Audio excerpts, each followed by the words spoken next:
الرحیم والصلاة والسلام علی سید الانبیاء والمرسلین محمد وعلی آلہ وصحبہ اجمعین اما بعد۔ صلوات مخصوصہ میں سے اب ہمارے مصنف علیہ الرحمہ کتاب صلاۃ الخوف کے نام سے صلاۃ الخوف کی کیفیات اور اس کی روایات کو ذکر کرنا شروع فرما رہے ہیں۔ مختصر سی تمہید یہ سن لیں گے آپ۔ توکل کہتے ہیں اسباب کے اختیار کر کے نتیجہ اللہ کے حوالے کر دینے کو۔ اسباب اختیار کیے بغیر نتیجہ اللہ کے حوالے کرنا یہ تعطل ہے، توکل نہیں ہے۔ اس وقت امت اسلامیہ کے عوام خواص افراط و تفریط کے مرتکب ہیں۔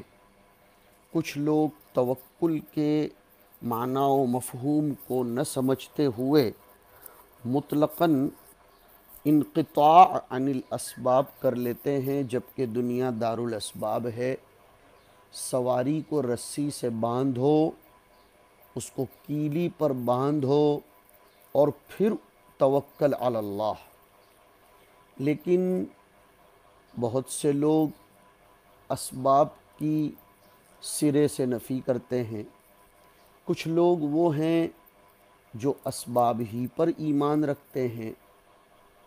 عجیب بات ہمارے اساتذہ کرام شکر اللہ سعیہم نے بلاغت پڑھاتے وقت ہمیں کہی تھی کہ اگر ایک مسلم امت الربیع البقل کہتا ہے یا شفى الطبیب المریض کہتا ہے، اس کا اعتقاد یہ ہے کہ یہ سبب کے درجے میں ہے طبیب یا موسم ربیع، تو وہ کافر نہیں ہوگا،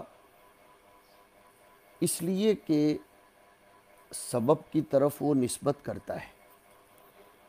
جناب نبی کریم صلی اللہ علیہ وسلم نے ہجرت کے موقع پر راستہ بتانے کے لیے مستقل ایک دلیل اختیار فرمایا۔ مکہ کی خبریں لانے کے لیے ایک صاحب کو مستقلاً متعین فرمایا۔ زاد راہ اپنے ساتھ لیا۔ حضرت موسیٰ علیہ السلام نے بھی حضرت خضر علیہ السلام یا خضر علیہ السلام کے پاس کے حصول علم والے سفر میں زاد راہ اپنے ساتھ لیا۔ پتہ چلتا ہے سبب اختیار کیا جائے گا۔ لیس علیکم جناح ان تبتغوا فضلا من ربکم۔ ایسے ہی صلاۃ الخوف کا مسئلہ ہے۔ اعلاء کلمت اللہ کے لیے ہی جہاد اور غزوہ کیا جاتا ہو، سفر کیا جاتا ہو، یا صیانت انفس، صیانت اعراض، صیانت اموال کے لیے ہم لوگ پریشان ہوں، سراسیمگی، انتشار، خوف و تشتت اور اضطراب کا عالم ہو، خوف کا عالم ہو، تو ایسے موقع پر اسلام یہ نہیں کہتا ہے کہ سب کے سب پورا کا پورا گاؤں بیک وقت ایک جماعت میں شریک ہو جائے، بلکہ مستقلاً صلاۃ الخوف کے نام سے عجیب و غریب کیفیات کو بیان کیا گیا ہے۔ آپ حضرات کو معلوم ہونا چاہیے کہ صلاۃ الخوف کی روایات اور کیفیات کو جس اہتمام سے صحاح ستہ کے مصنفین میں سے امام ابو داؤد اور امام نسائی علیہم الرحمہ نے ذکر کیا ہے، اتنا کسی مصنف نے نہیں کیا۔ ہمارے مصنف امام نسائی نے بھی یہ صورت اختیار کی ہے کہ وہ ترجمۃ الباب میں صلاۃ الخوف کے نام سے کئی کیفیات کو ذکر کرتے ہیں، کئی ابواب قائم کیے ہیں۔ امام ابو داؤد کا حال بھی یہ ہے کہ وہ ترجمۃ الباب میں اپنے الفاظ میں صلاۃ الخوف کا ایک طریقہ لکھتے ہیں اور پھر باب کے ضمن میں اسی کے موافق حدیث لا کر اس کو ثابت کرتے ہیں۔ امام ابو داؤد نے صلاۃ الخوف کے لیے 8 ابواب قائم کیے ہیں۔ اور ہر باب میں نئی کیفیت صلاۃ الخوف کی بیان کی ہے۔ امام نسائی نے بھی ترجمۃ الباب کے ضمن میں بہت ساری کیفیات کا ذکر فرمایا ہے۔ ائمہ اربعہ علیہم الرحمہ کے یہاں یہ سارے کے سارے طریقے مشروع ہیں۔ جو طریقے سے صلاۃ الخوف کی کیفیات وارد ہوئیں، کسی بھی طریقے سے صلاۃ الخوف پڑھی جا سکتی ہے۔ اگر اختلاف ہے بھی تو صرف اولویت کا اختلاف ہے، صرف اولویت کا اختلاف ہے۔ اب ہم کچھ ضروری باتیں صلاۃ الخوف سے متعلق شروع میں سنتے ہیں، پھر حدیثوں پر کلام کریں گے۔ صلاۃ الخوف کی مشروعیت کس سن میں ہوئی، اس میں شدید اختلاف ہے۔ اوجز المسالک والوں نے بہت تفصیل سے لکھا ہے۔ حافظ ابن حجر کا میلان، ابن قیم کا میلان یہ ہے کہ ابو عیاش الزرقی کی روایت میں صراحت کے ساتھ آیا کہ حضور صلی اللہ علیہ وسلم نے صلاۃ الخوف سب سے پہلے مقام عصفان میں پڑھی، اور غزوہ عصفان بالاتفاق سن 6 میں ہے۔ پتہ چلا کہ صلاۃ الخوف یہ سب سے پہلے ابن حجر وغیرہ کے یہاں سن 6 میں بتائی جاتی ہے۔ صاحب اوجز المسالک شرح موطا للامام مالک میں علامہ واقدی سے نقل کیا گیا ہے کہ مقام عصفان میں آپ کی یہ نماز عمرۃ الحدیبیہ کے موقع پر تھی۔ عمرہ حدیبیہ بھی تو سن 6 میں ہوا ہے۔ پتہ چلا کہ اس نماز کی مشروعیت سن 6 میں ہوئی۔ ابو عیاش کی اس روایت کا مضمون یہ ہے کہ ہم نے حضور صلی اللہ علیہ وسلم کے ساتھ مقام عصفان میں ظہر کی نماز پڑھی۔ اس موقع پر مشرکین کے لشکر کے امیر خالد ابن ولید تھے۔ جب صحابہ رضی اللہ عنہم نے نماز پڑھ کر فراغت پا لی تو مشرکین نے تبصرہ کیا کہ عجیب بات ہوئی، ہم سے بڑی غلطی ہو گئی کہ ہم نے گولڈن چانس، سنہرا موقع ہاتھ سے کھو دیا۔ کتنا اچھا ہوتا کہ یہ سب مسلمان ان کے رسول کے پیچھے ایک ساتھ نماز پڑھ رہے تھے، ہم مسلمانوں پر نماز کی حالت میں ہجمت رجل واحد یک بارگی حملہ کر ڈالتے۔ اس پر بعض مشرکین نے کہا کوئی افسوس کی بات نہیں ہے، ابھی ان کی ایک اور نماز عن قریب آنے والی ہے، یعنی عصر کی، جو ان کے نزدیک مال و اولاد سے زیادہ محبوب ہے۔ اس وقت ہم ان پر حملہ کر دیں گے۔ ان لوگوں کے درمیان یہی باتیں چل رہی تھی کہ ظہر اور عصر کے درمیان آیت القصر، جس میں صلاۃ الخوف مذکور ہے، وَإِذَا كُنْتَ فِيهِمْ فَأَقَمْتَ لَهُمُ الصَّلَاةَ فَلْتَقُمْ طَائِفَةٌ مِّنْهُمْ مَعَكَ وَلْيَأْخُذُوا حِذْرَهُمْ وَأَسْلِحَتَهُمْ وَدَّ الَّذِينَ كَفَرُوا لَوْ تَغْفُلُونَ عَنْ أَسْلِحَتِكُمْ وَأَمْتِعَتِكُمْ فَيَمِيلُونَ عَلَيْكُمْ مَيْلَةً وَاحِدَةً۔ یہ آیت نازل ہوئی، دشمن چے کنت چوں بہرما باشد دوست، دشمن اگر قوی است مہرباں قوی ترست۔ دشمن کیا کر سکتا ہے اگر دوست مہربان ہو جائے؟ دشمن اگر قوی ہے تو مہربان اور دوست قوی تر ہے۔ حضور اکرم صلی اللہ علیہ وسلم نے لشکر کے 2 حصے کر کے صلاۃ الخوف کے طریقے پر پھر عصر کی نماز پڑھائی۔ وَيَمْكُرُونَ وَيَمْكُرُ اللَّهُ وَاللَّهُ خَيْرُ الْمَاكِرِينَ۔ یہاں ایک بات سمجھنی چاہیے، تمام علماء کا اس پر اتفاق ہے کہ حضور صلی اللہ علیہ وسلم نے غزوہ خندق میں صلاۃ الخوف نہیں پڑھی، اسی لیے تو اس میں آپ کی کئی نمازیں قضا ہوئی تھیں۔ لیکن اختلاف اس کا ہے کہ اس غزوے میں آپ نے صلاۃ الخوف کیوں نہیں پڑھی۔ ایک وجہ یہ بتلائی جاتی ہے کہ مشرکین نے قتال کی وجہ سے حضور کو موقع ہی نہیں دیا کہ آپ نماز پڑھتے۔ قتال میں پورے کے پورے متوجہ تھے، اگر صلاۃ الخوف کی کیفیت کے ساتھ بھی نماز پڑھتے تو بھی مصیبت ہو جاتی، مسئلہ بن جاتا۔ ایک وجہ یہ بھی ذکر کی جاتی ہے کہ قتال میں مشغولی کی وجہ سے نماز کا خیال نہیں رہا۔ ایک وجہ یہ بھی ہے کہ اس وقت تک صلاۃ الخوف مشروع ہی نہیں ہوئی تھی۔ بہت سی روایات سے اسی قول کی تائید ہوتی ہے، اس لیے کہ اس پر تو سب کا اتفاق ہے کہ غزوہ عصفان خندق کے بعد ہے، اور ہم نے ابھی سنا کہ اس نماز کی مشروعیت غزوہ عصفان ہی میں ہوئی ہے۔ ایک اور تاریخی مسئلہ سنیے، وہ یہ کہ سارے لوگوں کا اتفاق ہے کہ حضور صلی اللہ علیہ وسلم نے غزوہ ذات الرقاع میں صلاۃ الخوف پڑھی ہے، لیکن اس میں اختلاف ہے کہ ذات الرقاع غزوہ خندق سے پہلے ہے یا اس کے بعد ہے۔ ہمیں مورخین و محدثین کی دونوں رائیں ملتی ہیں، لیکن ابھی جو ترتیب ہم نے ذکر کی تھی، غزوہ خندق میں صلاۃ الخوف کے نہ پڑھنے کی، اس کا تقاضا یہ ہے کہ غزوہ ذات الرقاع خندق کے بعد پیش آیا۔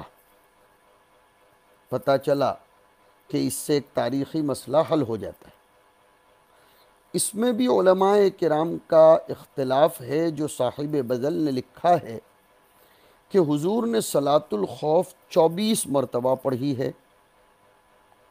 حضرت شیخ نے ابن العربی سے بھی 24 مرتبہ نقل فرمایا ہے، لیکن حافظ ابن قیم فرماتے ہیں کہ 10 مرتبہ۔ امام نووی فرماتے ہیں کہ حضور صلی اللہ علیہ وسلم نے 10 مرتبہ صلاۃ الخوف پڑھی۔ علامہ زیلعی کے حوالے سے صاحب اوجز نے یہی لکھا ہے۔ بعض فقہا بھی فرماتے ہیں کہ حضور نے 10 مواضع میں پڑھی ہے، لیکن جس پر اصحاب السیر والمغازی کا اجماع ہوا ہے وہ یہ، خوب توجہ سے سنیے، کہ حضور نے صلاۃ الخوف صرف 4 مواضع میں پڑھی ہے۔ ذات الرقاع، نمبر 2 بطن نخل، نمبر 3 عصفان، اور نمبر 4 ذی قرد۔ ابن العربی لکھتے ہیں کہ صلاۃ الخوف کی کیفیت میں بہت سی روایات وارد ہیں، ان میں زیادہ صحیح 16 روایات ہیں جو آپس میں مختلف ہیں۔ صاحب زاد المعاد علامہ ابن القیم نے لکھا ہے کہ ان مختلف کیفیات میں اصل تو صرف 6 کیفیات اور 6 طریقے ہیں۔ بعض نے اس سے زائد بھی لکھے ہیں۔ ذرا سا روات کا اختلاف دیکھا، کسی کیفیت میں اس کو مستقل صورت، مستقل شکل قرار دے کر راویوں نے بیان کر دیا کہ حضور نے اس طرح بھی پڑھی ہے، یہ تطبیق ہے۔ وہ اختلاف روات ہے، اختلاف کیفیات نہیں ہے۔ حافظ کی تحریرات سے بھی اسی بات کی تائید ہوتی ہے۔ صلاۃ الخوف جمہور علماء اور ائمہ اربعہ کے یہاں حضور کی وفات کے بعد بھی پڑھی جائے گی۔ وَإِذَا كُنْتَ فِيهِمْ فَأَقَمْتَ لَهُمُ الصَّلَاةَ میں وَإِذَا كُنْتَ فِيهِمْ کی قید احترازی نہیں ہے، اس وقت کی رعایت کرتے ہوئے واقعی قید ہے۔ امام ابو یوسف کی ایک روایت ملتی ہے ابن علیہ کی، علامہ مزنی کی، کہ نہیں، صلاۃ الخوف حضور کے ساتھ خاص تھی۔ وہ وَإِذَا كُنْتَ فِيهِمْ فَأَقَمْتَ لَهُمُ الصَّلَاةَ میں وَإِذَا كُنْتَ فِيهِمْ کو قید احترازی مانتے ہیں، لیکن جمہور علماء حضور کے بعد بھی صلی اللہ علیہ وسلم کہتے ہیں کہ جائز ہے، اس لیے کہ صحابہ کرام رضی اللہ عنہم سے آپ کے بعد بھی پڑھنا ثابت ہے، اور آیت میں جو وَإِذَا كُنْتَ فِيهِمْ آیا وہ آپ کے وجود باجود کے اعتبار سے نہیں کہ جب تک آپ دنیا میں موجود ہوں اسی وقت تک یہ نماز پڑھی جائے، بلکہ بیان حکم کے لحاظ سے ہے، یعنی جب آپ موجود ہیں تو اپنی امت کو صلاۃ الخوف کا طریقہ خود پڑھ کر دکھلائیے، تعلیم قولی پر اکتفا نہ فرمائیے۔ اور حضور اس وقت تھے، اس کے باوجود ہمارے فقہا لکھتے ہیں کہ صلاۃ الخوف اپنی مخصوص کیفیت کے ساتھ اس وقت پڑھنا اولا ہے جبکہ تمام لوگ ایک ہی امام کے پیچھے پڑھنے پر مصر ہوں، جیسے حضور کے پیچھے سب صحابہ مصر ہوتے تھے تاکہ کسی کی دل شکنی نہ ہو۔ لیکن طلبہ سنیں گے، اگر ہمارے زمانے جیسی صورت ہو کہ الگ الگ اماموں کے پیچھے بھی پڑھ سکتے ہیں تو پھر صلاۃ الخوف کی ضرورت نہیں رہ جاتی، دو امام الگ الگ ایک ایک جماعت کو یکے بعد دیگرے پوری پوری پڑھا دے۔ ایک اور بات سنیے، صلاۃ المصایفہ حنفیہ کے نزدیک جائز نہیں ہے کہ تلوار چلاتے جاؤ، تلواروں کی بوچھار میں سواری پر، گھوڑوں پر یا چلتے چلتے نماز پڑھو، حنفیہ کے نزدیک جائز نہیں ہے۔ علامہ مرغینانی صاحب ہدایہ نے لکھا ہے کہ اگر عین حالت قتال میں مصایفتاً نماز جائز ہوتی تو حضور غزوہ خندق میں نمازیں چھوڑتے ہی نہیں۔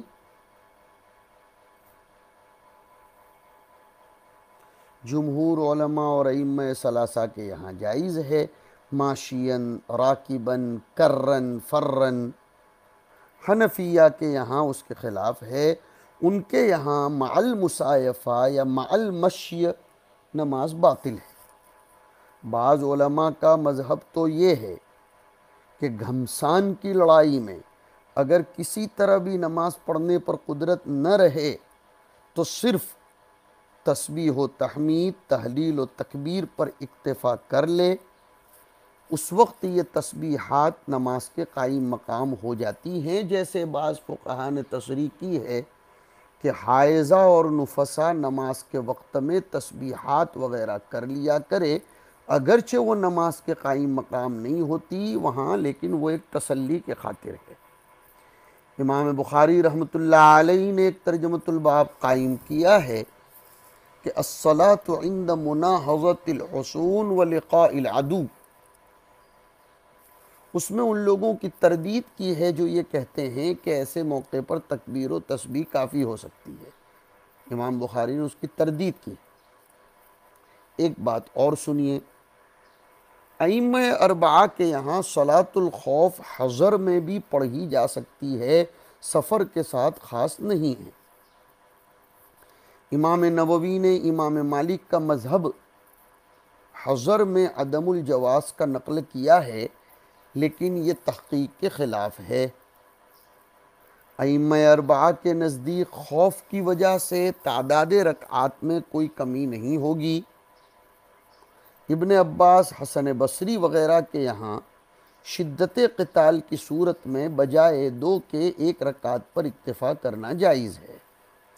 ایک قول یہ ہے کہ اگر نماز پر قدرت نہ ہو تو صرف تسبیح و تحمید اور تکبیر ہی نماز کے قائم مقام ہوتی ہے، جیسے ذکر کیا۔ یہ تمہید ہو گئی۔ اب یہ بھی سنتے چلے جائیے، اس تمہید کے ساتھ ساتھ بعض علماء کرام اور شراح یہ لکھتے ہیں کہ خوف کو تغییر صلاۃ میں تأثیر ہے، تبھی تو صلاۃ الخوف کی مشروعیت ہوئی ہے، اور صلاۃ کی نسبت خوف کی طرف کرنا اضافت الحکم الی السبب کے قبیل سے ہے۔ امام ابو یوسف البتہ یہ فرماتے ہیں کہ خوف کی وجہ سے اس زمانے میں کوئی تغییر نہیں ہوگی، جیسے میں نے کہا کہ وہ حضور کے ساتھ خاص تھا، لیکن حضور صلی اللہ علیہ وسلم نے جب صلو کما رأیتمونی اصلی فرمایا، صحابہ نے حضور کے بعد بھی یہ نماز پڑھی ہے، تو پھر یہ نماز حضور کے بعد بھی پڑھی جائے گی۔ ایک بات اور سنیے،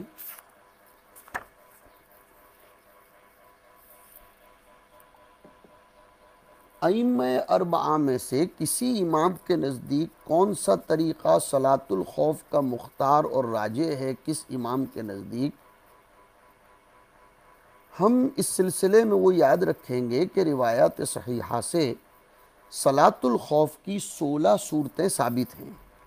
جمہور کے ہاں ان سبھی طریقوں سے صلاۃ الخوف ادا کرنا جائز ہے، البتہ ترجیح میں صرف اختلاف ہے، اولویت میں۔ بعض علماء ایسے بھی ہیں جو ترجیح کے بھی قائل نہیں ہیں، اسحاق ابن راہوی اس کے بھی قائل نہیں ہیں۔ امام ترمذی نے اپنی جامع میں ان کا مقولہ نقل کیا ہے کہ وَرَأَى اسحاق ابن راہوی ان كل ما روی عن النبی صلی اللہ علیہ وسلم فی صلاة الخوف فهو جائز وهذا على قدر الخوف ولسنا نختار حدیث سہل بن ابی حثمة على غیرہ من الروایات۔ باقی باتیں انشاءاللہ ہم آئندہ نشست میں کریں گے۔ وصلی اللہ علی النبی الکریم۔